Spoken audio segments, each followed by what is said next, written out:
পাহাড়ের রঙিন সংস্কৃতির এক অপূর্ব মিলনমেলা বিজু, সাংগ্রাই, বৈশুক, বিশু ও বিহু উৎসব।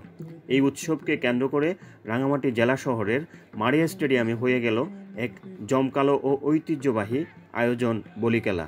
খাগড়াছড়ি ও রাঙামাটির নানা প্রান্ত থেকে আগত ২২ জন বলির অংশগ্রহণে জমে ওঠে এই প্রতিযোগিতা।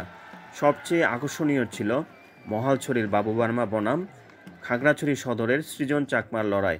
শেষ পর্যন্ত জয়ী হন সৃজন চাকমা। বলিখেলায় বিজয়ীদের মাঝে পুরস্কার বিতরণ করেন পার্বত্য চট্টগ্রাম আঞ্চলিক পরিষদের চেয়ারম্যান জ্যোতিরিন্দ্র বদিপ্রিয় লারমা।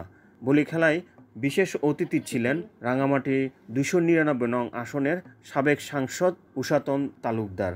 এতে উদ্বোধক হিসেবে ছিলেন বিশ্ব গণমানুষের সেবা ফাউন্ডেশনের চেয়ারম্যান উ অং চিনো মারমা।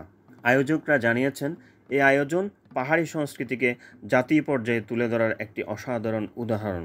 রাঙামাটি শহরসহ জেলার বিভিন্ন প্রান্ত থেকে ছুটে আসা শত শত দর্শক বলিখেলায় মেতেছিলেন উৎসবের আমেজে। পাহাড়ি ঢোল আর ঐতিহ্যবাহী পোশাক সব মিলিয়ে রঙিন একদিনের সাক্ষী হলো রাঙামাটি।